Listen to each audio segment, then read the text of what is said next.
Madrid ডার্বির পর Atletico Madrid tweet করেছে, বার্নাব্যুতে এটি নতুন কিছু নয়। অ্যাটলেটিকোর ইঙ্গিত পরিষ্কার, রিয়াল তাদের মাঠে সবসময় অন্যায় সুবিধা পেয়ে থাকে।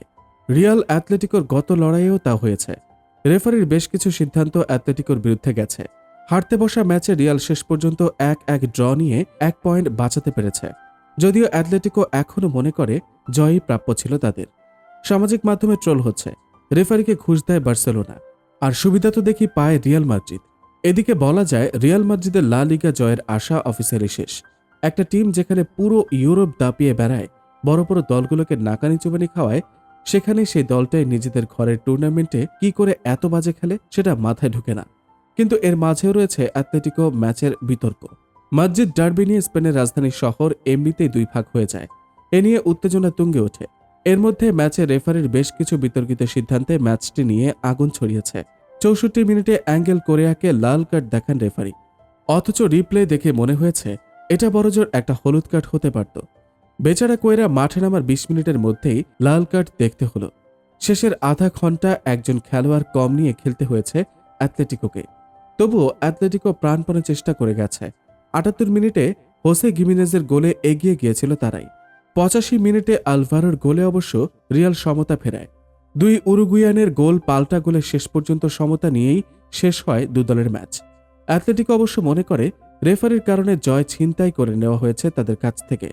এত হালকা ফাউলে রেফারি লাল কার্ড দেখাতে দ্বিধা করেনি। অথচ ফেদে ভালভার্দের হাতে বল লাগলেও রেফারি পেনাল্টির বাঁশি বাজাননি। বলটাকে ডিফ্লেক্টেড হিসেবে বিবেচনা করেছেন। এটি পেনাল্টি ছিল কিনা এ নিয়ে বিতর্ক হতে পারে, তবে নিরপেক্ষ যে কোনো দর্শক মানবেন কোরিয়াকে লাল কার্ড দেখানো বাড়াবাড়ি ছিল। ম্যাচের অন্তিম 30 মিনিটে একটা দলকে 10 জনের দলে বানিয়ে ফেলা মানে তো কঠিন পরীক্ষার মুখে ঠেলে দেওয়া। ম্যাচ শেষে অ্যাটলেটিকো গোলরক্ষক ইয়ান ও ব্ল্যাক রাগ ছেড়ে বলেছেন, লাল কার্ড দেখানোর ঘটনা বারবার ঘটছে। এরপর রিয়ালের মাঠে খেলতে এলে আমরা শুরু থেকেই হয়তো 10 জন খেলোয়াড় নিয়ে খেলব। কোচ সিমিওনে বলেছেন, এটা তেমন কোনো আঘাতই ছিল না, ফুটবল শরীর নির্ভর খেলা। রুদিগারকে যদি জোরে আঘাত করাই হতো সে তো মাটিতেই পড়ে থাকত, কিন্তু ওর সঙ্গে সঙ্গে উঠে দাঁড়িয়েছে। রেফারি হয়তো হলুদ কার্ড দেখাতে পারত, কিন্তু এই ধরনের ফাউলের জন্য যদি লাল কার্ড দেখানো হয় তাহলে তো মাঠে আর একটা খেলোয়াড় থাকবে না, সবাই লাল কার্ড দেখবে।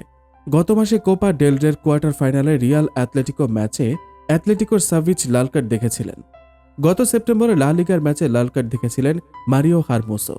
এদিকে ইঙ্গিত করে সিমিওনে বলেছেন, একই ঘটনা বারবার ঘটছে। রিয়ালকে বাড়তি সুবিধা দেওয়াটা রেফারিরা স্বাভাবিক ঘটনায় পরিণত করেছেন। কদিন আগে খবর এসেছিল বার্সা নাকি রেফারিকে ঘুষ দিয়েছে, কিন্তু রিয়ালকে রেফারিরা সবসময় বাড়তি জামাই আদর দিয়ে আসে, এই অভিযোগও নতুন নয়।